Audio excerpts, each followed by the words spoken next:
मोठा मुलगा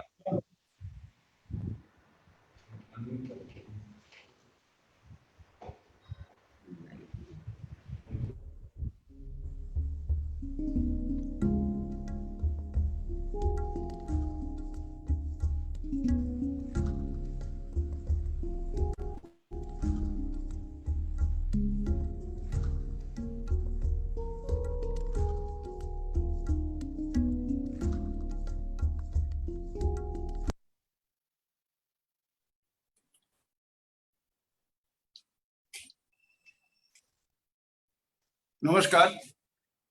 आजच्या हा सोहळ्यासाठी मी सर्वात कृषीबोध पुणे, किसान संवाद पुणे, कृषी विज्ञान केंद्र नारायणगाव, राष्ट्रीय द्राक्ष संशोधन केंद्र पुणे, राष्ट्रीय डाळिंब संशोधन केंद्र सोलापूर या सर्वांच्या तर्फे सर्वांचं मी हार्दिक स्वागत करतो. आजचा हा 127वा जन्मदिन सोहळा आपण आतुरतेने पाहण्यासाठी आलेला आहात आणि तो सोहळा आपण सगळ्यांनी मिळून साजरा करायचा आहे. या थोर कृषी तज्ञाच्या मार्गदर्शनाखाली आज आपल्या भारतात, महाराष्ट्रात आणि इतर राज्यामध्ये द्राक्ष, डाळिंब आणि पेरू हे त्यांच्या नावाने फेमस आहेत आणि त्यांच्या नावाने ह्या पिढीला माहिती होण्यासाठी आपण आजचा हा सोहळा घेतलेला आहे. आता आपण डॉक्टर चिबा यांच्या फोटोस पुष्पहार अर्पण श्रीयुत अनिल मेहर यांच्या हस्ते करणार आहोत आणि डॉक्टर भुजबळ मनोगत सादर करणार आहेत. त्याच्यानंतर आपण डॉक्टर सोमकुमारकडे राष्ट्रीय द्राक्ष संशोधन केंद्र पुणे येथे जाणार आहोत. तिथेही हा डॉक्टर चिबा यांच्या फोटोस पुष्पहार व मनोगत ऐकणार आहोत आणि त्यानंतर डॉक्टर ज्योत्स्ना शर्मा मॅडमकडे राष्ट्रीय संशोधन केंद्र डाळिंबा येथे सोलापूर मध्ये आपण जाणार आहोत. हा आजचा जो कार्यक्रम आहे, त्या कार्यक्रमास आपण सर्वजण आलेले आहात, त्या सर्वांचं मी स्वागत करतो आणि आजचा हा सोहळा अनिल मेहर यांच्याकडे सुपूर्द करतो आणि अनिल मेहर तुम्ही अनम्यूट करा.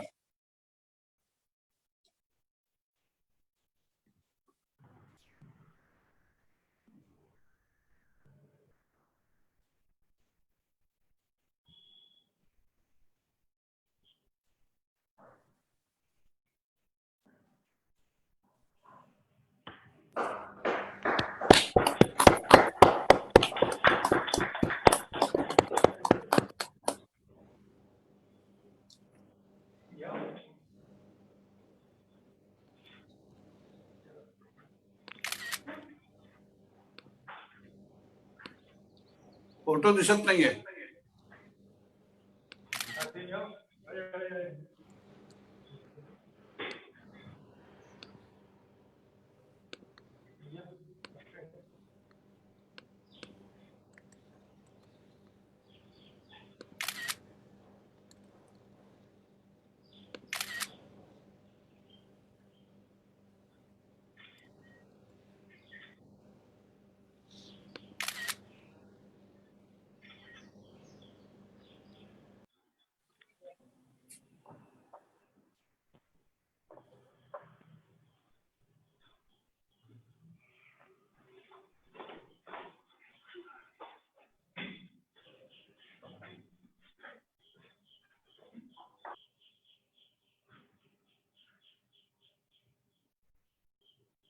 आता डॉक्टर भुजबळांकडे द्या, त्यानंतर तुम्ही बोला.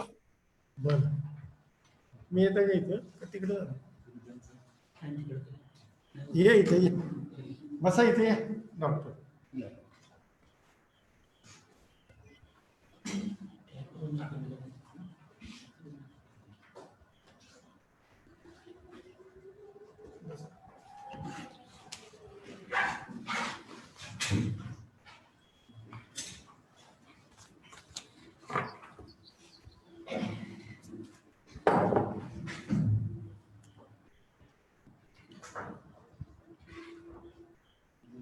डॉक्टर भुजबळ चालू करा. हो.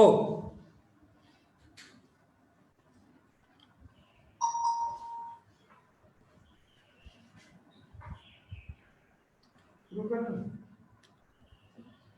आजच्या या कार्यक्रमाच्या निमित्ताने आपण सगळे इथे आलेलो आहोत आणि डॉक्टर चिमा याबद्दल त्यांनी जे काही योगदान केलं त्याबद्दल मी आपल्याला थोडक्यामध्ये त्यासंबंधी माहिती आपल्याला देतो. आणि हे सांगताना मला मोठा आनंद वाटतो की डॉक्टर चिमा हे मूळचे पंजाबमधले राहणारे आणि त्यांची नेमणूक प्रथम आपल्या पुण्यामध्ये जे बोटॅनिकल गार्डन ज्याला आपण म्हणतो तिथे 1921च्या सुमाराला झाले.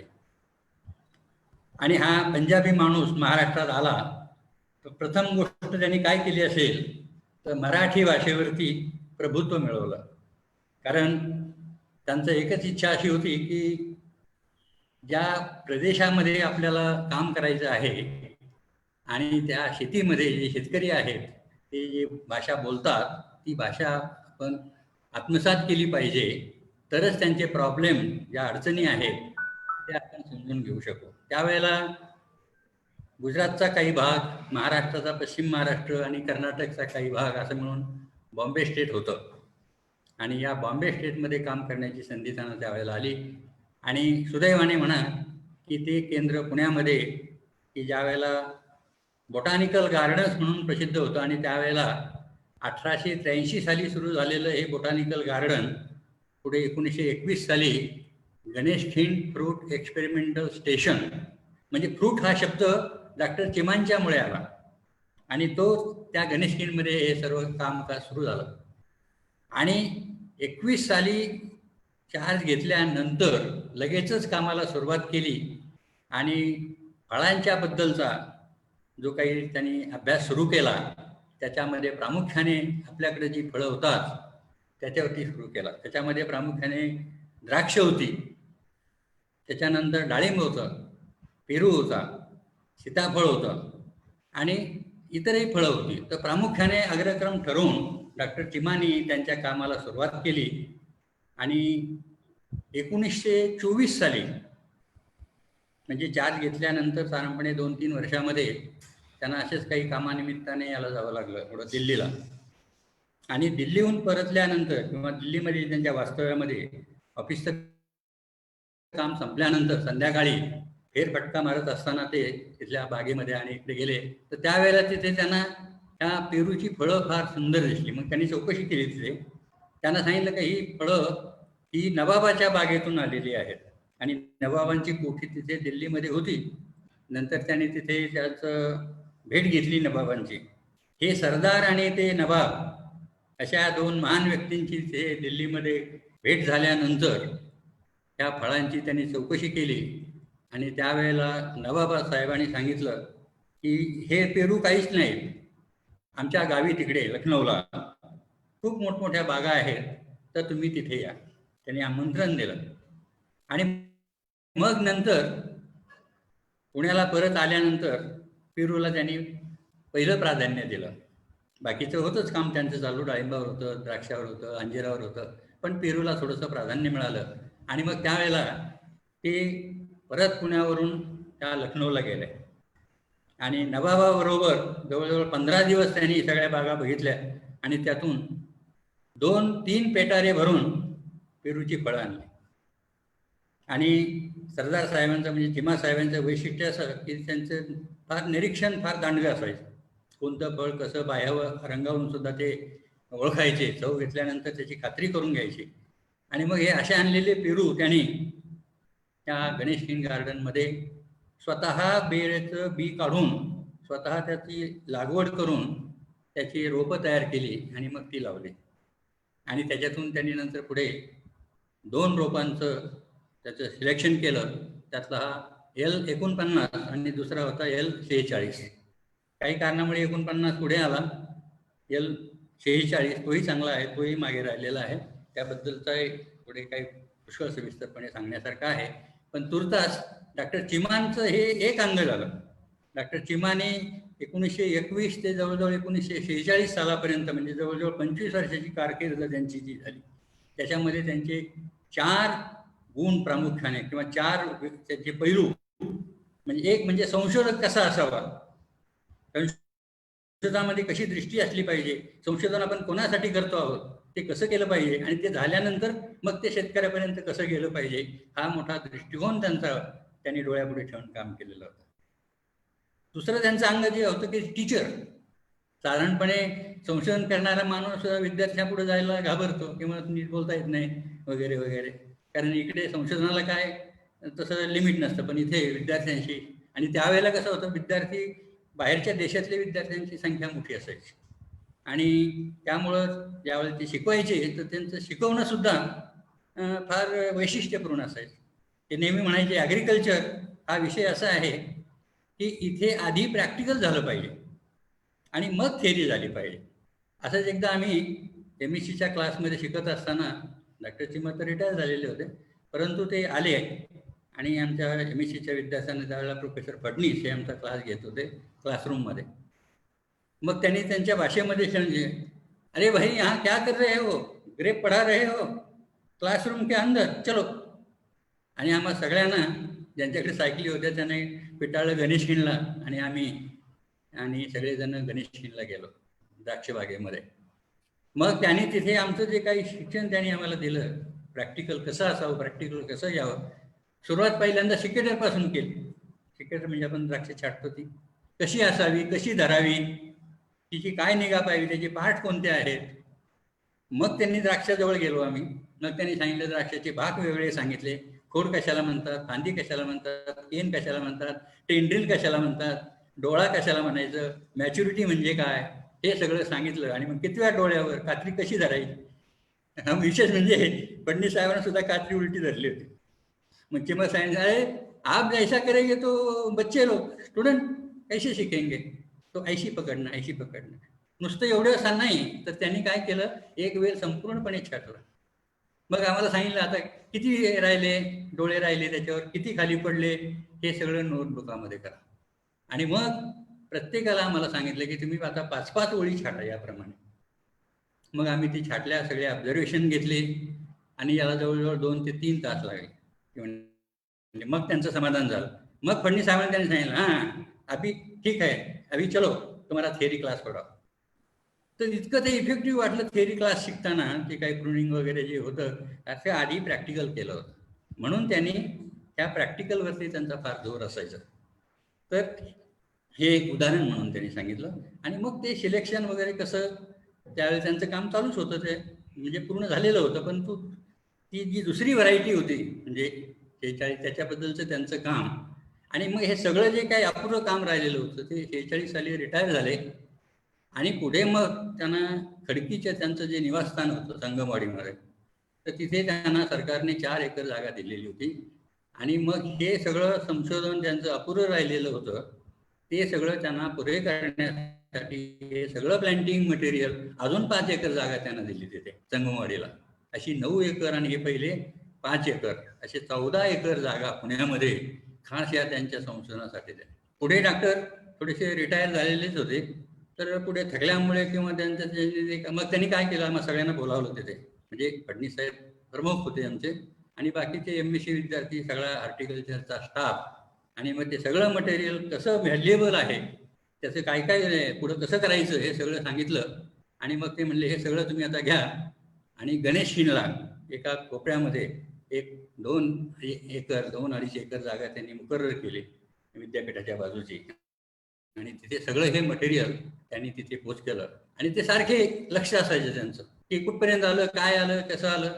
तर त्यांचा हा जो काही पैलू आहे, ज्या वेळेला शेतामध्ये काम आपण करतो त्यावेळेला ते आम्हाला सांगायचं की देखो बच्चो, ते बच्चो म्हणायचे त्यांना, सगळे घरचे वगैरे बाजी म्हणायचे. बा म्हणजे वडील आणि त्याला आदराची जी लावायची बाजी. आणि अधिकारी वगैरे सगळे सरदार साहेब वगैरे असं म्हणायचे. तर हे तिथे गेल्यानंतर ते सांगायचे, देखो प्रॅक्टिकल जर करायचं असेल तुम्हाला तर your body health should be proper. चांगलं तुम्ही दट्टकट्ट राहिलं पाहिजे, शारीरिकदृष्ट्या बलवान राहिलं पाहिजे, नुसतं जवळेपणा किंवा असं चालणार नाही. आणि सकाळी उठल्यानंतर तुम्ही चहा पाणी नाश्ता करून मग प्रॅक्टिकलला गेलं पाहिजे. मग ते संशोधनाचं काम असो किंवा प्रॅक्टिकल घेण्याचं काम असो. तर ही जी काही त्यांनी सांगितलं. आणि जेव्हा आपण शेतात जातो त्यावेळी त्यांनी सांगितले की तुमच्या पायामध्ये शूज पाहिजे, आणि डोक्यावरती हेड पाहिजे, म्हणजे टोपी किंवा रुमाल किंवा फेटा वगैरे काय जे असेल ते. बोडख्याने किंवा अनवाणी मध्ये जायचं नाही. का जायचं नाही वगैरे त्यांनी सुद्धा त्याचे कारण सांगितलं. आणि भुकेलं असताना किंवा आजारी असताना संशोधनाचं काम वगैरे होत नाही, हे त्यांनी प्रॅक्टिकली आम्हाला त्यावेळेला तिथं सांगितलं. आणि शिकवण्याच्या बाबतीमध्ये तर त्यांचा हातखंडाच होता. म्हणजे ती बाजू काही त्या संशोधनामध्ये ते म्हणायची नेहमी की संशोधन आणि शिक्षण गोज टुगेदर, असं आपण आजही म्हणतो. पण ते तिसरी बाजू सुद्धा सांगायची की ही जी एक्सटेन्शनची बाजू जी आहे, की झालेलं संशोधन हे शेतकऱ्यापर्यंत कसं जाईल आणि काय त्याच्यामध्ये हे करता येईल अशा रीतीने त्यांनी. तर पहिलं म्हणजे फ्रूट आल्यानंतर त्यांनी सगळा फ्रूटचा अभ्यास सुरू केला. त्याच्या पाठोपाठ भाजीपाला, म्हणजे तोपर्यंत भाजीपाला सिलेबसमध्ये किंवा या संशोधनामध्ये नव्हता. बॉटनीचे लोक थोडंफार काम करायचे. आणि मग त्यांनी हातात घेतल्यानंतर हे व्हेजिटेबलचं काम, तर मांजरी गोठा आपल्याला ऐकलं असेल का, तर मांजरी गोठा ही त्यांनी जात त्यावेळेला ती शोधली. आणि त्याच्याच बरोबर सुरती लोटा, म्हणजे अशी लंबोळी काळसर रंगाची व्हरायटी, अशा 2 व्हरायटी डॉक्टर चिमानी ह्या व्हेजिटेबलमध्ये हे केल्या. बाकीच्याही त्यांनी मेथी वगैरे मध्ये काम केलं, पण ते थोडंसं मागे पडलं. तिसरा जो भाग आहे फुलांचा, त्याच्यामध्ये त्यांनी इंदिरा चाफा आणि दुसरा एक पिवळसर रंगाचा त्याच प्रकारामधला प्लुमेरियामधलाच, तो काही पुढे आलेला नाही. पण त्या जे त्यांनी मटेरियल आम्हाला दिलं गणेशखिंडला 2 एकरामध्ये लावण्यासाठी, त्याच्यामध्ये ह्या सगळ्या ज्या भाग राहिलेला आहे. जो पुढे भाग आला तो जवळजवळ निम्मा झाला. म्हणजे द्राक्ष असतील, पेरू असेल, डाळिंब असेल, तर जवळजवळ निम्मा भाग तसाच मागे राहिलेला आहे. आणि त्यांची इच्छा होती का पुढे फडणवीस साहेबांना सांगायचे की हे जे मटेरियल आहे हे कचरा म्हणून तुम्ही टाकू नका, याच्यामध्ये खरोखर सोनं दडलेलं आहे, ते तुम्ही ते शोधून काढा आणि आपल्या शेतकऱ्यासाठी किसान भाइयों के लिए उसका इस्तेमाल होना चाहिए. अशा तऱ्हेने त्यांनी ते याचं काम एक्सटेन्शनचं सुद्धा मला मी सांगितलं. हे सीताफळाबद्दल ते ज्यावेळेला काम करायचे त्यावेळेला त्यांचं असं असायचं की शनिवारीपूर्वी हाफ डे असायचं. तर हाफ डे असल्यानंतर ते सगळा संपूर्ण दिवस मंडईमध्ये घालवायचे. पुण्यामध्ये त्यावेळेला ते महात्मा फुले मंडई होती, तर तिथे सगळे हे ऑब्झर्वेशन घ्यायचे. कुठली फळं आली, कुठल्या भाज्या आले, कुठली फुलं आली, आणि मग त्या सगळं टिपण तयार करायचे. आणि दुसऱ्या दिवशी जो रविवार असायचा त्यावेळेला सायकलवरून म्हणा किंवा त्यांचे जे तांगा वगैरे त्यावेळेची जी साधनं होती त्या साधनातून चक्क त्या गावाला जायचे. त्या शेतकऱ्याबरोबर बोलायचे, त्या शेतकऱ्याबरोबर तिथं जेवण करायचे, त्याची अडचणी समजावून घ्यायच्या. आणि मग हे सगळं मटेरियल घेऊन मग ते असे यायचे. सीताफळाच्या बाबतीमध्ये असंच झालं, डाळिंबाच्या बाबतीमध्ये असंच झालं, पेरूच्या बाबतीमध्ये तर त्यांनी तो नबाब गाठला होता तिकडे. तर ते त्यांचा जो संवाद किंवा तो फार मजेशीर, इंटरेस्टिंग आणि एक दिलदारपणाचा. याच्यामध्ये दिलदार कोण, नबाब का सरदार, ते एकमेकाला म्हणे नाही नाही आप आपले म्हणतो ना पहिले आप लीजिए. तर ज्या वेळेला हा सरदार किंवा हे जे लखनौ 49 पुढे आलं त्यावेळेला सरदार साहेबांनी म्हणजे चिमा साहेबांनी नबाबांना विचारलं याचं नाव काय ठेवायचं. ते म्हणले सरदार ठेवा. त्यावेळेला मी ह्या पुढचा भाग झाला आता नाव दिलं आपण ते. आणि हे म्हणायचे नाही नबाब ठेवूया. मग त्यांच्या त्या 2 जाती होत्या. 49ला असं त्यांचं बोलणं ते आम्हाला खाजगीमध्ये सांगायचे नंतर. त्या गोष्टी आधी होऊन गेलेल्या की तुम्ही याला सरदार म्हणता, ठीक आहे सरदार, पण हा 46 जो आहे त्याचं पुढं काम करून याला आपण नबाब नाव ठेवू, असं हे त्यांच्यातले संभाषण किंवा हे त्यांचं झालं. तर डाळिंबाच्या बाबतीमध्ये तो आळंदी किंवा जेजुरीचा जो भाग आहे तिथे जायचे आणि पानसरे नावाच्या माणसाच्या बागा तिथं होत्या, तिथून ते. तर हे कुठे भेटले, आधी मंडईमध्ये भेटले. पेरूच्या बाबतीमध्ये सुद्धा पेरू त्यावेळेला कोथरूडला वगैरे पेरूच्या बागा होत्या मोठ्या प्रमाणात. पण त्यांना ते काही सारखं त्यांच्या डोक्यामध्ये असायचे की मुठा नदी म्हणजे पलीकडची शनिवारवाड्याजवळची आणि गणेशखिंड जवळची ही मुळा नदी. तर बानेरलाही पेरूची झाडं होती, कोथरूडला तर होतेच बागा पेशव्यांच्या, इकडे पेशव्यांची झाडं होती पेरूची. मग ह्या दोघांमध्ये फरक काय, चवीमध्ये फरक लागायचा त्यांना. मग पाण्यामध्ये फरक आहे, हवामान तर काय फारसा फरक नाही. म्हणजे चक्र त्यांच्या डोक्यामध्ये. आणि मग त्यावेळेला तिकडे ज्यावेळेला गेले ते लखनौला आणि मग तो सगळा जो पट्टा तिथला जो आहे, तर पाण्याचा गुण का हवेचा गुण का जातीचा गुण असा त्याच्या पुढे मोठा प्रश्न पडला. आणि म्हणून मग त्यांनी सांगितलं की हायब्रिडायझेशन ही काही आपली पद्धत नव्हे, सिलेक्शन. म्हणजे सिलेक्शनला त्यांच्या संशोधनामध्ये जोर असायचा. आणि हे जे आहे म्हणजे हायब्रिडायझेशन, संकर करण्याचं, याला खूप वेळ लागतो आणि काही समजत नाही. इथे सिलेक्शनला, नॅचरल सिलेक्शनला तुमच्या समोर असतात सगळ्या गोष्टी, आणि याचं जे आहे तर हे तुम्हाला नंतर समजेल, खरं खोटं, किती काय चांगलं वाईट काय आहे समजायला वेळ लागतो.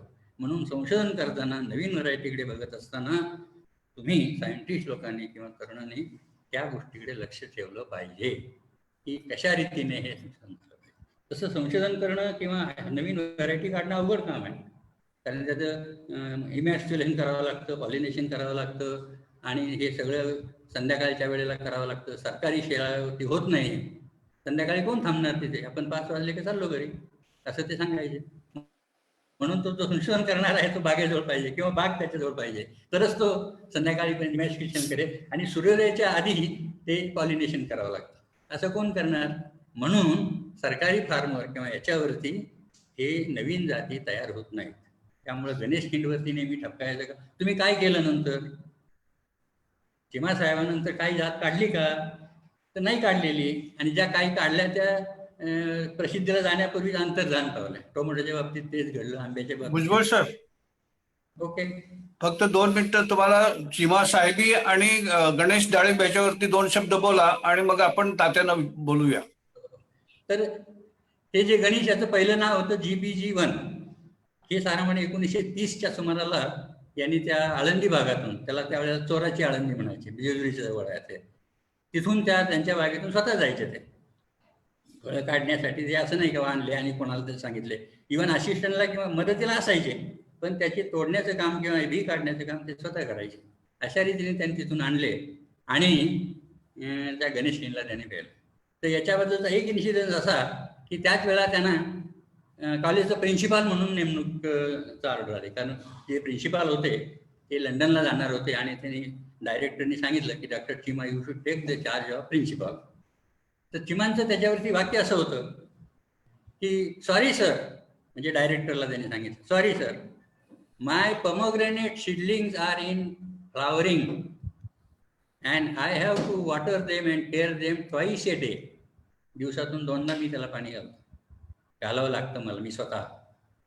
Therefore I am sorry, regretted to accept the post of principal. म्हणजे किती मोठं प्रिन्सिपाल कुठं आणि झाडाला पाणी घालायचं झाडीने कुठं, म्हणजे हे त्यांचं ते. आणि त्याच्यातून मग ते स्वतः त्याने ते GBG1 म्हणजे Ganesh Khind botanical garden number 1. त्याच्यात दुसरंही एक आहे 137, त्याच्याबद्दल आपण आता बोलणार नाही कारण वेळ थोडा आहे म्हणून. हे झालं याच्याबद्दल. चिमा साहेबींचं सुद्धा म्हणजे द्राक्षाचं त्यावेळेला की चिमा साहेबी जात जी आली सिलेक्शन 7, त्याच्याबरोबर दुसरी 94 पण होती, त्यांना सगळ्या गोष्टी माहिती आहेत द्राक्षावाल्या. तर ही जात सुद्धा द्राक्षामध्ये नवीन जात काढणं फार अवघड गोष्ट असते, आणि ती जात म्हणून नॅचरल सिलेक्शन म्हणून त्यांनी पांढरी साहेबी आणि पूर्वीच्या त्यांच्या ज्या जाती होत्या, पकडी, कंधारी, कराची वगैरे, तर ह्या जाती आणि त्या जातीमध्ये तर असा तो संकर म्हणजे एकमेकाजवळ त्या सगळ्या फांद्या फ्लॉवरिंगच्या वेळेला बांधायच्या, आणि त्याच्यातून पुढे जे चांगले राहिलेले आहेत, रोगराईतून याच्यातून त्याच्यातून बचावून राहिलेले आहेत त्याचं बी पेरायचं. असं नाही कुठले बी आणलं पेरलं म्हणजे झालं काम, असं नाही. Selected, mother and father both should be very healthy and strong, अशी त्यांची ती धारणा असते. आणि हे सुद्धा त्यांनी फार चांगल्या रीतीने मला सांगितलं. आणि आता सिलेक्शन थोडे सीडलेस व्हरायटीज आल्या त्यामुळे हे जरा थोडीशी मागं पडली, परंतु माझे म्हणायचे की कॉमन मॅन, त्यांच्या डोळ्यापुढे कॉमन मॅन असायचं की त्याला पैसे मिळाले पाहिजेत आणि त्याची हेल्थ सुधारली पाहिजे, म्हणून त्यांनी ते. आपण आता इथे थांबूया आणि अनिल तात्या मेहरना बोलूया, कारण आता पुढचा कार्यक्रम आपल्याला सोमकुमारकडे जायचा आहे. तुम्ही आल्याबद्दल धन्यवाद. आणि आजच्या या कार्यक्रमामध्ये तुमचा प्रेझेन्स हा आम्हाला फार महत्वाचा आहे, कारण तुम्ही डायरेक्ट त्यांचे शिष्य आहात. हो हो. आणि त्यांच्या दोन्ही नाती इथे बसलेले आहेत, डॉक्टर अंजली आणि सुहाग मॅडम. ते तुम्हाला उजवीकडे दिसतात बघा, ते बडोद्याला आहेत, तर खास आपल्या ह्या कार्यक्रमासाठी आलेले आहेत. धन्यवाद. अनिल तात्या मेहरना बोलवा. नमस्कार. हा, त्यांच्याशी भेटून नंतर आपण. हो हो, धन्यवाद. थँक्यू. अनिल तात्या मेहर हे इथले अध्यक्ष आहेत कृषी विज्ञान केंद्राचे, आणि ते आमच्या पुणे कॉलेजच्या पुणे विद्यापीठाचे पदवीधर आहेत. ते आज मोठ्या स्थानावरती आहेत, परंतु ते नेहमीच द्राक्ष बागायतदार आहेत, आणि त्यांचा आपण मनोगत 5 मिनिटांमध्ये ऐकूयात. अनिल तात्या, वेलकम. नमस्कार. आज आपण डॉक्टर GS चिमा ज्यांनी फलोद्यानामध्ये हॉर्टिकल्चरमध्ये क्रांतिकारक असं काम करून शेतकऱ्यांना शेती करत असताना त्यांची आर्थिक प्रगती होण्याच्या दृष्टिकोनातून फलोद्यानाचा फार मोठा सहभाग आणि वाटा आज देशाच्या अर्थकारणामध्ये गुंतलेला आहे. आपण जर आज बघितलं तर जवळजवळ वर्षाला 70 ते 75 हजार कोटी रुपयाची उलाढाल फळबागातून केली जाते संबंध देशामध्ये. आणि आज आपण पाहिलं तर या फळबागाच्या माध्यमातून निर्यातीमधून आपल्या देशाला मोठ्या प्रमाणात परकीय चलन मिळून जाते. आपण जर पाहिलं द्राक्षाच्या मध्ये तर आपण द्राक्षाचे बेदाणे परदेशातून आयात करत होतो. आज परिस्थिती आपण पाहिली तर ती द्राक्षाचे बेदाणे आपण आता निर्यात करायला. आज आपण सगळ्या जर त्याचा बिझनेस व्हॉल्यूम जर पाहिला तर जवळजवळ आज आपला बिझनेस व्हॅल्यूम जवळजवळ 1000 ते 1500 कोटी रुपयापर्यंत द्राक्षामधून नुसत्या द्राक्षामध्ये झालेला आहे. त्याचबरोबर आता द्राक्ष हे निर्यातीतलं लीडर पीक आहे, ज्यांनी संबंध निर्यातीची दिशा या फलोद्यानाला दिली. आणि या फलोद्यानाला दिशा देऊन त्याच्या पाठोपाठ डाळिंब असेल, आंबा असेल, बाकीची पिकं, भाजीपाला असेल, यांचं निर्यात सुरू झाली. आणि याची सुरुवात स्वातंत्र्यपूर्व काळामध्ये ज्या वेळेला आपण पारतंत्र्यात होतो आणि अतिशय जिकिरीचा असा काळ तो होता की कम्युनिकेशन आज जे आपण दिसतोय आपल्याला गेल्या 25-30 वर्षातलं ते कम्युनिकेशन त्या काळामध्ये अतिशय डिफिकल्ट काळामध्ये डॉक्टर GS चिमा यांनी महाराष्ट्रात विशेषतः पुण्यात येऊन त्यांनी जे काम चालू केलं याबद्दल खरं म्हणजे आपण कृतज्ञता व्यक्त केली पाहिजे या व्यक्तीबद्दल की ज्यांनी अतिशय अवघड अशा परिस्थितीमध्ये लिमिटेड रिसोर्सेस होते. त्या काळात टेक्निकल रिसोर्सेस लिमिटेड होते, कम्युनिकेशनचे साधनं कमीत कमी होती. या सर्व काळामध्ये संशोधन करत असताना शेतकऱ्यांच्या शेतात जाऊन प्रत्यक्षात पिकं पाहून त्या पिकाचं ऑब्झर्वेशन घेणं, त्याचं पाहणं आणि वारंवार तिथे जाऊन त्याच्यातनं निश्चित चांगलं काय आपल्याला सापडतंय ते आणणं आणि एक विचाराची दिशा, संशोधनाची दिशा या फलोद्यान विभागामध्ये त्यांनी रुजवली संबंध महाराष्ट्रात नव्हे तर देशामध्ये. आणि म्हणून देशाच्या कानाकोपऱ्यामध्ये असणारी विविधता त्यांनी एकत्रित आणली, जोपासली. त्याच्यात चांगलं जे आहे ते चांगलं त्यांनी लोकांना परत दिलं आणि देत असताना त्याचं मल्टिप्लिकेशन करून दिलं, त्याची वाढ करून दिली. आणि त्याच्यामुळं खरं म्हणजे आज आपण जे सगळं बोलतोय आणि आज मी तुम्हाला सांगितलं की 70-75 हजार कोटीचा दरवर्षीचा होणारा हा टर्नओव्हर ॲग्रिकल्चर सेक्टर मधला हॉर्टिकल्चरचा हा प्रचंड मोठा आहे. त्याचं उगमस्थान डॉक्टर GS चिमा आहे. आणि त्याच्याच पावलावर पावलं टाकून आपलं संशोधन, आपले काम करणारे शेतकरी, नंतर त्याही जोडीला पोस्ट हार्वेस्ट मॅनेजमेंट मध्ये काम करताना सुद्धा त्या सर्व दिशांचा विचार माणसाने प्रामुख्याने आपण करतोय. आणि म्हणून आपल्याला सातत्याने ज्या वेळेला आपण पुढे 4 पावलं जात असतो, प्रगती करत असतो, त्यावेळे प्रगतीमध्ये आपण सातत्याने विचार केला पाहिजे की याचं पाया घातला कोणी, तर डॉक्टर GS चिमाने. आणि त्यांना आपण सगळ्यांनी त्यांच्या वाढदिवसाच्या जन्मदिनी असेल किंवा त्यांच्या पुण्यस्मरणी दिनी असेल, आपण त्यांचं स्मरण निश्चितपणे केलं पाहिजे. आणि महाराष्ट्रातील तमाम शेतकऱ्यांचं हित साधण्याचं काम त्यांनी त्या काळामध्ये मोठ्या प्रमाणामध्ये केलं. विद्यार्थी पण घडवले आणि ते विद्यार्थी घडवत असताना थेरी बरोबर प्रॅक्टिकलला त्यांनी अतिशय अनन्यसाधारण महत्व दिलं. आज थेरीमध्ये आपण शिकत असताना प्रॅक्टिकल काय नेमकं करायला पाहिजे, प्रात्यक्षिक काय करायला पाहिजे याचा पाया त्यांनी घातला. आणि त्यांनी एक शिक्षणाची चांगली व्यवस्था, ॲग्रिकल्चर एज्युकेशनची एक चांगली व्यवस्था, चांगलं एक आपलं उदाहरण आपल्या सगळ्यांपुढे ठेवले. मी आपल्या सगळ्यांना त्यांच्या जन्मदिनाच्या निमित्ताने शुभेच्छा देतो आणि त्यांच्या जीवनामध्ये निश्चितपणे आपण जर प्रत्येकाने त्यांचं जीवनचरित्र संशोधन करणाऱ्यांनी, शेतकऱ्यांनी, शिकवणारे प्राध्यापक वर्ग असतील, त्या सगळ्यांनी त्यांचं जर जीवनपट जर ध्यानात घेतला आणि त्या पद्धतीने जर केलं तर निश्चितपणे आपण सर्वजण आपल्या देशाला एका विशिष्ट उंचीवर जाऊ आणि आपला जो काही देशाची आर्थिक समृद्धी, त्याच्यामध्ये विकासाबरोबर एम्प्लॉयमेंट, मजुरांना कामगिरी, पोस्ट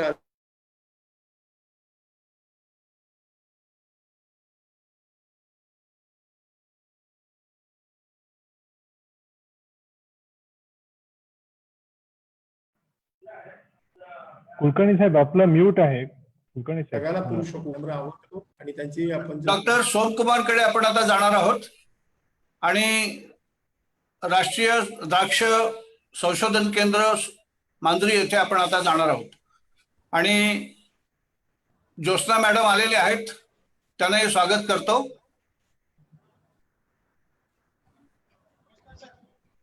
नमस्कार.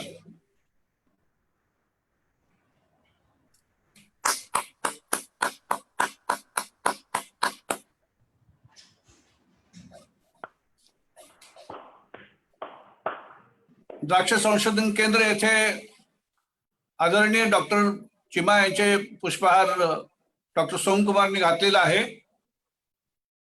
आणि आपण त्यांचे आता 2 शब्द ऐकणार आहोत मनोगत म्हणून.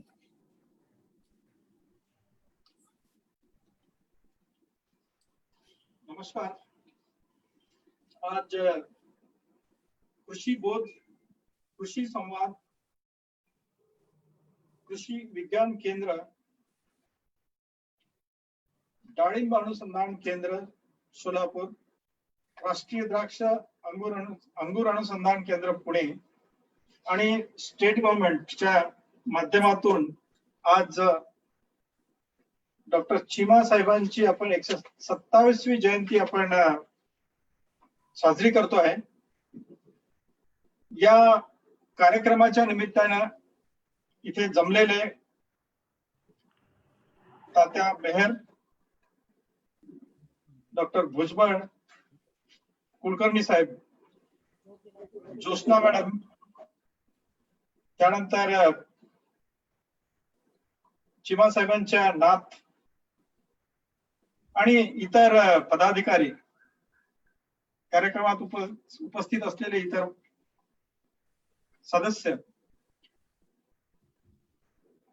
आज मला सगळ्यांना आज नमस्कार आणि चिमा साहेबांना प्रणाम. आजचा या कार्यक्रम जो आपण ऑनलाईन घेतोय, खरोखरच या कोरोना महामारीमुळे आपण सर्व लोकांना भेटण्याची, मे बी ऑनलाईन भेटण्याची संधी आज उपलब्ध झाली असंच म्हणता येईल. दरवर्षी आम्ही हा कार्यक्रम घ्यायचं आणि आवर्जून आठवण करून देणारे व्यक्तिमत्व ते आपल्या समोर सोबत आहेत, ते म्हणजे डॉक्टर कुलकर्णी सर.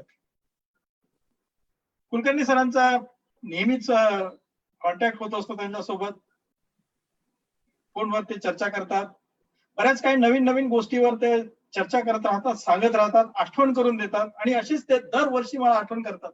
मी माझ्या कॅलेंडर मध्ये टाकून ठेवलं की या तारखेला चिमा साहेबांची आम्हाला जन्मदिन साजरा करतो आपण, या दिवशी आपण हा कार्यक्रम ठेवणार. मी ऑफिसच्या लोकांना सांगून ठेवतो सगळं आणि आम्ही साजरा करतो.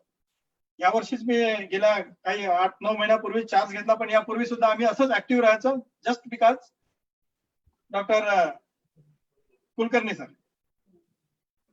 आणि हाच एक कार्यक्रम आपण आज इथे साजरा करतोय. आज अशाच माध्यमातून डॉक्टर चिमा साहेबांचं late doctor Chima GS Chima, गंदाज Singh Chima, August 2, 1894 ते जानेवारी 1, 1972 या काळात त्यांचा जो कालावधी राहिला, त्या कालावधीत त्या व्यक्तिमत्व असं होतं की त्यांनी जे नाव कमावलं खरोखरच अविस्मरणीय आहे आणि सगळ्यांकरिताच हे अविस्मरणीय, सगळ्यांकरिता एक प्रेरणादायी आहे. हे डॉक्टर भीमराव भुजबळ ज्यांनी द्राक्षावरती काम केलंय, ज्यांनी बरेचसे पुस्तकं लिहिले आहेत. डॉक्टर प्रकाश कुलकर्णी ज्यांनी डाळिंबावरती काम केलं, त्यांना आयुष्य त्यांनी पूर्ण खपवलं त्यामध्ये रिसर्च मध्ये. अनिल तात्या ज्यांनी एक्सपोर्ट मध्ये त्यांचं आयुष्य चाललं, द्राक्षाचा निर्यात करत करत त्यांनी आजपर्यंत आपल्या समोर आपल्याला एक नवीन हे केलं उदाहरण. ते उदाहरण जर आपण म्हणलं, आज आम्ही सगळे, तुम्ही लोक फार सिनियर आहे, मी तर आपल्यापेक्षा फार ज्युनियर आहे, तुम्ही कधीचेच रिटायर्ड झाले, मला अजून रिटायर व्हायला बराच वेळ आहे. आम्ही आज जे बघतो ते तुमच्यापासनं, तुम्ही जे बघितलं ते लेट डॉक्टर चिमापासनं. डॉक्टर चिमा एक असं व्यक्तिमत्व होतं की ज्यांनी आपल्या आयुष्यामध्ये जे काम केलं ते this has become a first in the history. ते पहिले ARS म्हणून होतं, ते IAS Indian imperial agriculture service त्यांनी जॉईन केली त्यावेळेस. And he was known as a father of Indian horticulture. Horticulture उद्यान विद्या विभागात जर इतकी प्रगती झाली असेल, एवढी प्रगती जर झाली असेल, तर ती प्रगती हे याच व्यक्तिमत्वामुळे, हे डॉक्टर चिमांनी ज्यांनी जे एफर्ट्स घेतले, त्यांनी जे काम केलं, जी मेहनत घेतली, जे परिश्रम घेतले, त्या परिश्रमाचं फळ आज आपण भोगतोय, आपण उपभोगतोय आणि त्याचा फायदा घेऊन आज देशाच्या प्रगतीकडे आपण जे छोटं छोटं काम करतोय, सहयोग देतोय, तो सहयोग यामुळेच होत आहे. या व्यक्तिमत्वांनी, डॉक्टर चिमानी जितकं काम केलं, जे करून ठेवलं, may be it is your Lucknow सफेदा, L49, त्यानंतर तुमच्या चिमा साहेबी, पांढरी साहेबी, या ज्या व्हरायटीज होत्या, त्या व्हरायटी, जर मी आता द्राक्षाबद्दल जर बोललो, डाळिंबाबद्दल तर आपल्या ज्योत्स्ना मॅडम बोलतीलच, परंतु द्राक्षाबद्दल जर मी बोलायचं झालं तर या व्हरायटीज, या द्राक्ष जाती ज्या ठिकाणी जास्त द्राक्ष आहेत, ज्या ठिकाणी जुने जे द्राक्ष बागायतदार आहे, मे बी सांगली, नाशिक, सोलापूर, पुणे या भागात जे द्राक्ष बागायतदार आहेत, त्या द्राक्ष बागायतदारांकडे ही द्राक्ष आवर्जून ते आपल्याकडे ठेवतात. मला अजूनही आठवतंय की श्री सोपान कांचन GGFI चे जे प्रेसिडेंट आहे, त्यांनी मला 7-8 वर्षापूर्वी त्यांनी मला सांगितलं की मला चिमा साहेबी पाहिजे, ही व्हरायटी आहे का तुमच्याकडे, पांढरी साहेबी आहे का, ही व्हरायटी पाहिजे, मला माझ्या बागेत लावायची आहे. माझ्याकडे होते ते झाड, ते स्टेम बोररनी खराब झाले आणि आता मला नवीन व्हरायटी पाहिजे, नवीन प्लांटेशन करायचं आहे, तर द्या तुमच्याकडचं. हे जे आहे, हे चिमा साहेबांनी जे करून ठेवलं त्याच्यावरती आहे. चिमा साहेबांचं काम आपण काय, माझ्याकडे एक लंबी लिस्ट आहे आणि ही लिस्ट जर म्हणलं तर it is a very big list. आणि ह्या लिस्ट मध्ये एक जो पॉइंट असेल, तो पॉइंट त्याच्यात हे आहे, आपल्या प्रगतीचा वाटा, आपली जी प्रगती झाली आहे, एका पॉइंट मध्ये त्यांची प्रगती आहे. He believe that horticulture was none less than important in agriculture. Agriculture पेक्षा हॉर्टिकल्चर जे आहे त्याचं महत्व कधीतरी आहे. It could earn foreign exchange and generate employment for rural based youth. त्यांनी हे सांगितलं होतं की foreign exchange and it can generate foreign exchange as well as it can give employment to the rural youth. हे याचं एक फार मोठं उदाहरण जर असेल तर द्राक्षामध्ये आपण बघतो की जे काही एक्सपोर्ट होतो, तो त्या एक्सपोर्टचा मोर दॅन 50% शेअर द्राक्षाचा आहे. आणि हे चिमा साहेबांची देण आहे, मी असं म्हणेल की ज्यांनी सुरुवातीला may be girdling, may be grafting, may be त्यांचं selection, may be breeding programmes and may be the formation of one variety, release of one variety for particular objective aspect, एका विषयावर, एका याच्यावरती उद्देशानुसार त्यांनी एक जे व्हरायटीज काढल्या, त्या व्हरायटीचं जे त्यानंतर तुम्ही लोक आणि तुमच्यापासून जे प्रेरणा घेऊन आम्ही आज जे चालतो आहे, त्याचंच एक कारण आहे की we are exporting grapes more than any other communities. जे अर्निंग करतो आम्ही आज, ते अर्निंग आहे more than all any other fruit crops. हे त्याचं एक जिवंत उदाहरण आहे. त्यांनी आणखी एक सांगितलं की he argued that like France and West Germany's export of roses, आपले सुद्धा India could produce a variety of roses for export. आणि त्यांचीच हे फिलॉसॉफी आज खरी ठरली.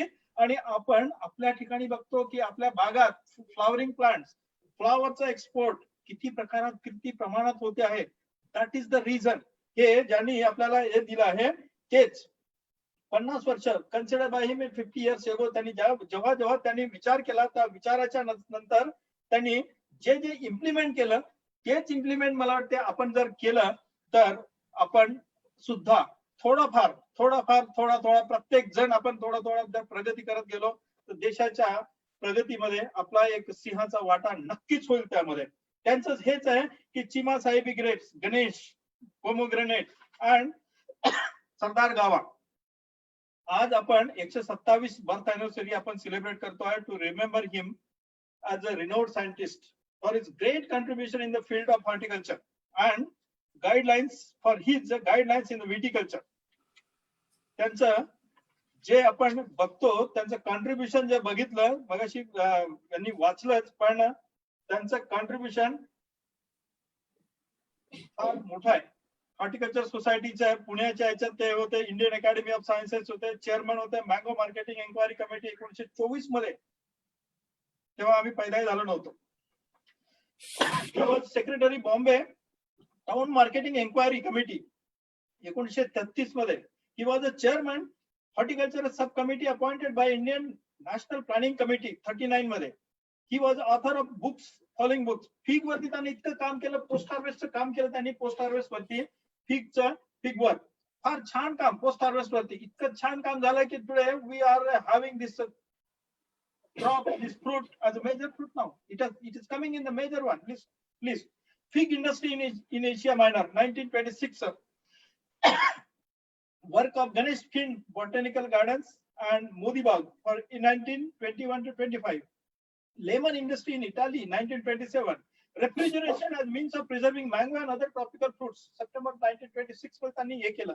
Economic value of fruit farming in Western India. Culture of guava and its important by selection in Western India. Dieback diseases of citrus. त्यावेळेस त्यांनी dieback वरती काम केलं. 1933 ते 44 या कालावधीत अजूनही ते प्रॉब्लेम्स आहेत. अजूनही आपण त्यांचा रेफरन्स घेतो आणि आजही त्याची मदत घेऊन आपण पुढे चालतो. That was the basic work, that was the vision. List माझ्या सिनियर्सला, माझ्या कोलिग्सला मी हे सांगू इच्छितो की लिस्ट फार मोठी आहे. परंतु त्यांनी जिथे जिथे आपली मेड रोवून ठेवली, जिथे जिथे त्यांनी बेसिक वर्क केलं, जिथे जिथे त्यांनी सुरुवात केली, त्या सुरुवातीला जर आपण आज पुढे घेऊन चाललो तर मला असं वाटतंय की ही खरोखरच त्यांचा जो जन्मदिवस जो आहे हा 127वी जे जन्मशताब्दी आहे, जन्मदिन हा आपण खरोखर चांगल्या रूपाने आपण साजरा करू. द्राक्षामध्ये, डाळिंबामध्ये, फिग, सिट्रस, बाकी इतर फ्रूट क्रॉप जे होतं ज्यावरती त्यांनी जशी जशी त्यांना संधी मिळाली तसं तसं त्यांनी त्या संधीचं सोनं केलं. आणि त्यांचे जे जे स्टुडंट्स होते जिथं यामध्ये बसलेले आहेत, काही स्टुडंट्स, 2-3 स्टुडंट्स आहेत, सिनियर लोक आमचे, तात्या आहेत, अनिल तात्या मेहर आहेत, भुजबळ सर आहेत, प्रकाश कुलकर्णी सर आहेत आणि इतर आणखी काही लोक असतील. या लोकांना त्यांनी जे आपलं संशोधनाच्या मार्फत त्यांनी जे काम केलं, सुरुवात केली, त्याचा शेवट केला आणि त्या सोबत त्यांचे जे स्टुडंट्स होते, जे विद्यार्थी होते, त्या विद्यार्थ्यांना त्यांनी तयार केलं. आणि म्हणूनच आज खऱ्या रूपाने हे विद्यार्थी पुढे भाग घेऊन आज आमच्यासारख्यांना, आम्ही त्यांना बघितलं नाही, आम्ही फक्त मी 1997 मध्ये या इन्स्टिट्यूट मध्ये आलो तेव्हा बघितलं मी, जेव्हा आमच्या बिल्डिंगचं इनॉग्रेशन झालं आणि त्या बिल्डिंगला GS चिमा भवन म्हणून नाव देण्यात आलं तेव्हा मला माहित झालं की यस, त्याला मी जेव्हा वाचलं आणि तोच कागद आजही माझ्याकडे आहे की what was the contribution of doctor GS Cheema. Doctor GS चिमाचं कॉन्ट्रीब्युशन जेव्हा बघितलं तेव्हा हे जे तुम्ही हे स्टॉलवर्ड्स इथे बसलेले आहेत, हे स्टॉलवर्ड्स कसे तयार झाले असतील, ज्या स्टॉलवर्ड्सला त्यांनी त्यांच्या विद्यार्थीच्या रूपात त्यांनी त्यांना तयार केलं, त्यांना उभं केलं, त्यांना फील्ड पर्यंत घेऊन गेले, त्यांना डेमॉन्स्ट्रेशन दिलं, त्यांना प्रॅक्टिकल त्यांना करून दाखवलं आणि आज ह्याच लोकांनी आपलं नाव केलं. असेच त्यांच्या मार्फत तुम्ही तयार झाले, तुमच्या मार्फत आम्ही तयार होत आहोत. आणि असेच जे विचार आहेत, जे कामाची पद्धत आहे, जे चिमा साहेबांनी जे केलं आहे, जे तुमच्यामध्ये आलं आहे, तसेच विचार तुमच्यापासून आमच्यापर्यंत येऊन काही काळ पुन्हा शेवटपर्यंत टिकून राहावे अशाच अपेक्षा करतो आपल्या सगळ्या सिनियर कडनं. आणि आम्हाला आपले असेच आशीर्वाद त्यांच्या माध्यमातून असू द्या. आम्हाला वेळोवेळी मार्गदर्शन करा की जेणेकरून तुम्ही त्यांच्यापासून जे शिकले, तुमच्यापासून आम्हाला काही शिकायला मिळेल. आणि आमच्या सोबत जे आता नवीन पिढी आहे पुन्हा जे तयार होत आहेत त्यांना सुद्धा आम्ही तुमच्या माध्यमातून आम्ही त्यांना मार्गदर्शन करू आणि देशाच्या प्रगतीत आम्ही थोडाफार आमचा वाटा ठेवू. मला इथे डॉक्टर, धन्यवाद. साहेबांसोबत बोलण्याची जी संधी दिली त्याबद्दल मी आपला सगळ्यांचा आभारी आहे. डॉक्टर, धन्यवाद. तुम्ही बहुमूल्य तुमचा वेळ दिलेला आहात. आणि आता आपण इथून सोलापूरला जाणार आहोत डॉक्टर ज्योत्स्ना शर्मा मॅडमकडे आणि तिथे त्यांचे मनोगत ऐकणार आहोत. आणि धन्यवाद डॉक्टर सोमकुमार. Thank you sir. धन्यवाद. ज्योत्स्ना मॅडम, नमस्कार. मैडम नमस्कार. नमस्कार. नमस्कार. वहाँ पे आज अपने यहाँ फंक्शन के लिए उनके 2 नाती बैठे हैं ऊपर, हाँ जी, हाँ जी. Doctor Anjali Karolia and Mrs Subhag Phatak. Okay. और आपको पता है कि हम कुछ सालों के पहले उनके पिताजी डॉक्टर मिस्टर एनसी चीमा जो थे, वो बेचारे गुजर गए, लेकिन उनके प्रोत्साहन से जो अभी फोटो आपके यहाँ पे लगा है वो उनका देन है. और एनआरसी ग्रेप में भी फोटो उन्होंने दिया. और मिस्टर फाटक जो थे, कैप्टन फाटक, वो भी साथ में थे. और हम बहुत आपके शुक्रगुजार हैं, आपने सहयोग दिया और हम आपका मनोगत सुनने का आतुर है. हाँ, मैं बोलने से पहले उनको जोत जलाना चाहूंगी और फिर मैं बात करती हूँ. वेलकम. ज्योत्स्ना मॅडम ह्या डायरेक्टर आहेत एनआरसी डाळिंबे येथे सोलापूरला.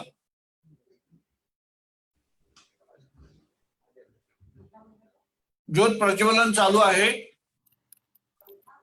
समोर गुरुवारी डॉक्टर चिमांचा फोटो आपण सगळे पाहतो आहोत.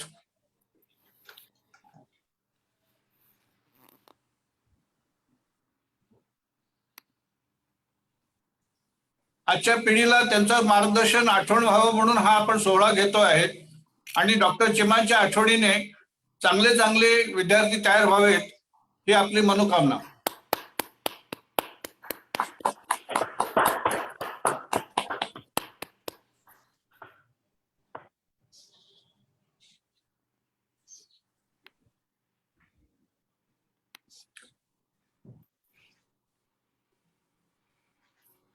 डॉक्टर चिमा सरांच्या कार्याबद्दल सोमकुमार बहुतेक त्यांनी वर्णन केलेलं आहे.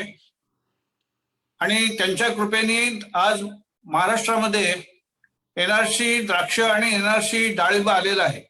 आणि हे सगळे त्यांची जी सरकारला सांगणं होतं की बाबा जर तुम्हाला खरोखरच संशोधन करायचं असेल तर तुम्ही राष्ट्रीय स्तरावरचे संशोधन केंद्र महाराष्ट्रात आणा. कारण महाराष्ट्र हा फळबागाचं राज्य समजलं जातं.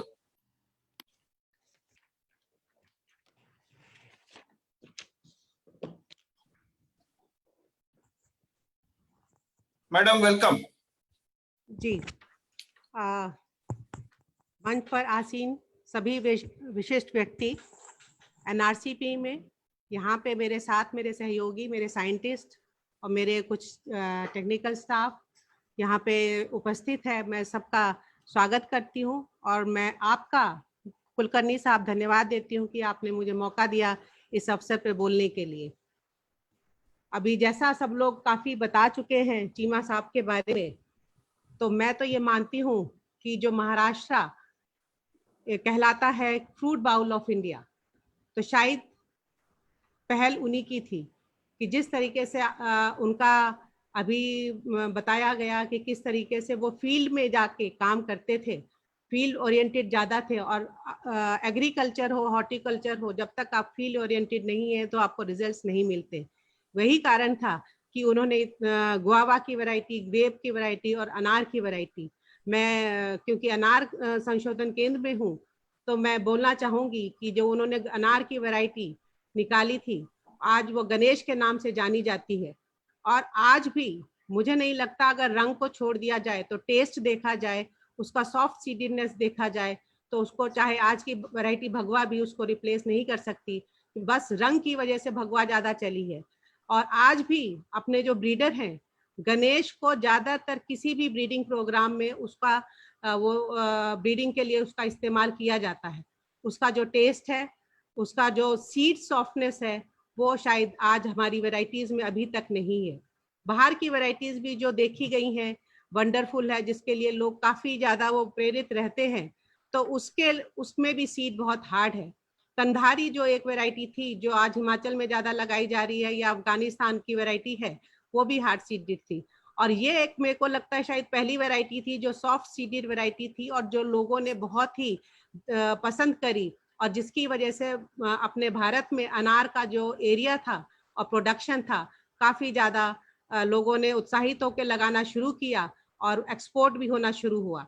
तो उस वजह से हमारा बाद में भगवा आया, और आज हमारा धीरे धीरे बढ़ते हुए आज जो हमारा अनार का एरिया है, उत्पादन है, पूरे दुनिया में सबसे ज्यादा है। आज की 2018-19 का जो लेटेस्ट डाटा अवेलेबल है, अभी 19-20 का अवेलेबल नहीं है, उसके हिसाब से 2.62 लाख हेक्टेयर एरिया अनार में आता है, और 30.5 लाख मेट्रिक टन इसका पैदावार होता है। और जहां तक एक्सपोर्ट की बात है, एक्सपोर्ट भी लगातार बढ़ता जा रहा है। हालांकि एक्सपोर्ट को और बढ़ाने की आवश्यकता है, क्योंकि जो हमारा इतना एरिया और प्रोडक्शन ज्यादा होते हुए भी चाइना नंबर 1 पे है एक्सपोर्ट में, पर वो एरिया प्रोडक्शन में वो 2 नंबर पे है। तो हम चाहेंगे कि हमारा एक्सपोर्ट भी और बढ़े, उसके लिए हमें क्या करना है वो हमें देखना पड़ेगा। और दूसरा ये है कि उन्होंने, चीमा जी ने जो काम किया, कि जिसकी वजह से आज आप गांव-गांव चले जाइए, जो सूखा एरिया है, arid and semi arid region, जहाँ पे पानी की कमी है, अनार लगाया जा रहा है, और लोग बहुत ही पसंद करते हैं अनार लगाना। जो हमारा संस्थान जो 2005 में स्थापना हुई थी, उस समय अनार का रेट बहुत ज्यादा था, और आज एरिया प्रोडक्शन बढ़ने की वजह से रेट 50 से 80 रुपए पे भी आ गया है। उसके बावजूद भी किसान अनार लगाना चाहता है। क्यों? अभी जो आपने कोविड की सिचुएशन देखी, उस समय बहुत सारे महाराष्ट्र से जो लेबर थे, माइग्रेंट लेबर्स थे, वो अपने अपने घरों में वापस गए हैं। और मुझे कई लोगों का फोन आया कि हम अनार लगाना चाहते हैं। उनसे जब मैंने पूछा आप कहाँ काम करते थे, उन्होंने बताया सांगोला में, किसी ने पंढरपुर में, किसी बड़े फार्मर्स के पास उन्होंने काम किया है, जिसकी वजह से उनको इतना एक्सपीरियंस हो गया था, उनको इतने कॉन्फिडेंट हो गए हैं वो लोग कि, और वो जो मैंने कहा रेट्स, तो कहते हैं रेट्स 30 रुपए भी मिल रहा है तो उससे भी बहुत फायदा हो रहा है। अगर आपको 30 रुपए पर केजी भी रेट मिल रहा है तो फायदा हो रहा है। इसलिए वो अब बिहार में जाके अनार लगाना चाहते हैं, उत्तर प्रदेश में जाके अनार लगाना चाहते हैं।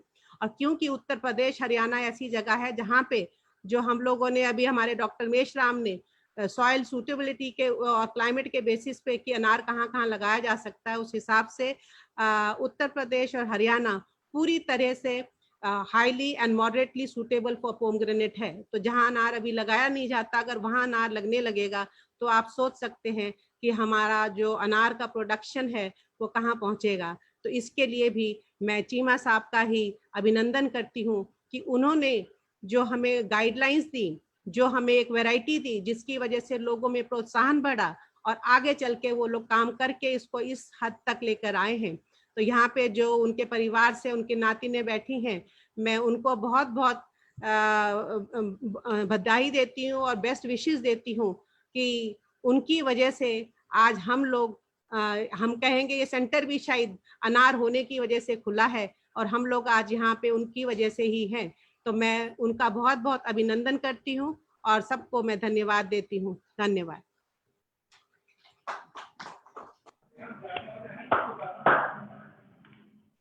अभी हम जाने वाले हैं बड़ौदा। डॉक्टर अंजलि करोलिया ये प्रोफेसर है और बड़ौदा में रहती है, और हमारे विनंती के अनुसार उन्होंने स्पॉन्टेनियसली हाँ कहा कि भाई मैं आऊंगी। She is a very busy lady and she is heading the very big department in Baroda. So welcome madam. And तुमचे जे 2 शब्द आम्हाला ऐकूला आम्ही आतुर आहोत. त्यांच्या चिमास फॅमिलीचे तुम्ही नाती आहात, त्यामुळे तुम्ही 2 शब्द बोलावेत अशी माझी विनंती आहे. Thank you, first of all, and I'm going to take the privilege of talking in English. I'm really sorry, but मेरा थोड़ा Hindi and English K mix में I'll be giving my vote of thanks to all of you. But first of all, on behalf of the complete Chima family, we have a lot of cousins who are in the north of India. And of course, with me is my elder sister who my father actually was always in touch with Narayankavan for the Grape Institute and with Dr. Kulkarni, who would always be coming home and meeting him and planning programs in honor of my grandfather.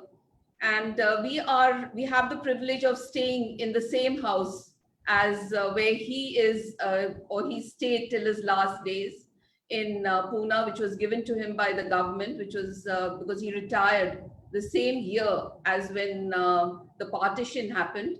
And all his property was in the Punjab of Pakistan. So he had lost everything there. But Bombay State, as where he did all his and retired as principal of agriculture and director agriculture, and his last. That was the place where he lived all his life. He worked all his life, and what we remember as children, and my sister, I think, would be more because she lived with him right from the nursery standard, as my father was all the time being posted to different places. And education was something that was extremely, extremely important to him. He always said that if you have the education, you can survive, and that is the only thing that goes with you.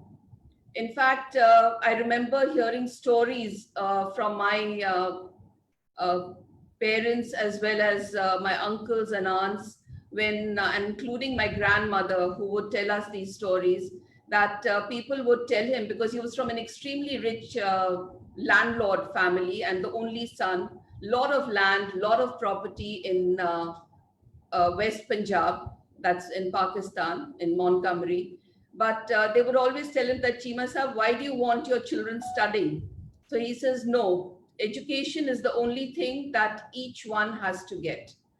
And I think that is what, after partition, got his complete family to be doing well. One became an engineer, one became a doctor, two became doctors, one a dairy technologist. My father joined the army, two lawyers. So I think each one made a mark for themselves. And my father, of course, joined the army, retired as a Lieutenant General Chima, who commanded the Northern Command. So, and settled in the same house where my grandfather lived. But what we remember of him, and my sister is here with me, but till the last day, he used to be with his plants and all the time doing some kind of research. And towards the end, when he couldn't really write very well, my mother and my aunt would be noting down the points for him, what he would talk. And they would note down in his diary about all the research that he was doing with his flowers at that time. And also, I think with, mainly the Tsafa, which he was working on towards the end. But till the last day, he was working. That is what, and researching. So when I heard all of you, I would really want to thank Dr. Kulkarni, of course, who's been always the person who has taken this onto himself to celebrate his birthday every year. And also Dr. Bhujbal, it was such a pleasure hearing you. And it really brought back memories of my grandfather, and it was really touching. Dr. R.G. Som Kumar, I'm thankful to you, and Dr. Jyotsna. Thank you, all of you, for carrying his legacy forward. I think you are the ones, because none of us have gone into agriculture. I am a professor. I've taken his line of profession, but in a completely different field. I'm more with textiles. And so, of course, I do feel privileged. As children, we would always say, who would get a doctorate and who would be Dr. Chima? because he had a doctorate, a postdoctoral, sometime when nobody really had that kind of a privilege of becoming. So thank you for taking his vision forward. Thank you for keeping his name shining in all your institutes. And we are really, as the whole Chima family is really thankful to each one of you for this privilege that we have got, and the privilege that I have got today to be here and extend my vote of thanks. So thank you everyone, and all the very best. And I hope each one of you, his vision of being Atmanirbhar at that time, I hope all of us take it forward, because that's the slogan again for our country. So I hope all of us are willing to take it forward. Thank you. धन्यवाद Anjali madam, तुम्ही आणि तुमच्या भगिनी आल्याबद्दल. आणि आजच्या हा कार्यक्रमामध्ये हा सोहळा आपण आता इथे थांबवूया आणि आपण त्यांच्या परत स्मरणार्थ परत नंतर येऊया. धन्यवाद. आणि कृषीबोध आणि किसान संवाद यामार्फत मी सगळ्यांचा आभार मानतो. धन्यवाद. आजचा कार्यक्रम संपला असा जाहीर करतो. धन्यवाद.